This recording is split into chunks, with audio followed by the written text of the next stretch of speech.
Radio Sauti FM 96.1 MHz.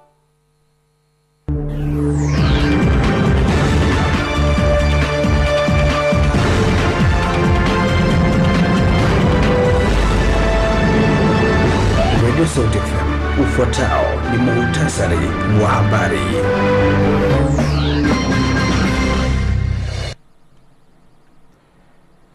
Ulinzi umeimarishwa katika maeneo ya karibu pamoja na viunga vya Mahakama Kuu ya Tanzania Dar es Salaam kuelekea kesi ya mwenyekiti wa Chama cha Demokrasia na Maendeleo Chadema Taifa Tundu Lissu dhidi ya Jamhuri kupitia shauri la jinai namba 14496/2025.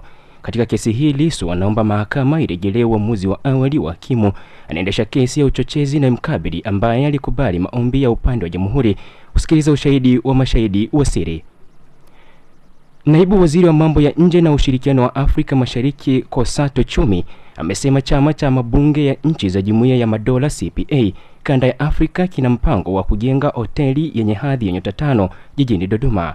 Naibu Waziri Chumi amesema hayo wakati wa mahojiano katika kipindi cha Jambo Tanzania cha TBC1 leo akizungumzia mafanikio ya bunge la 12 kimataifa. Watoto 29 waliokuwa wakifanya mtihani wamefariki dunia kwenye tukio la mkanyagano baada ya mlipuko kutokea na kusababisha taharuki nchini Jamhuri ya Kati.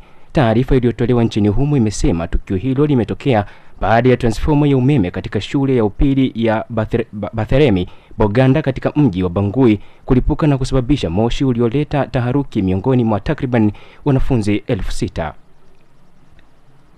Na makubaliano ya amani yanatarajiwa kutiwa saini leo huko Washington kati ya mawaziri wa mambo ya nje wa Jamhuri ya Kidemokrasia ya Kongo na Rwanda.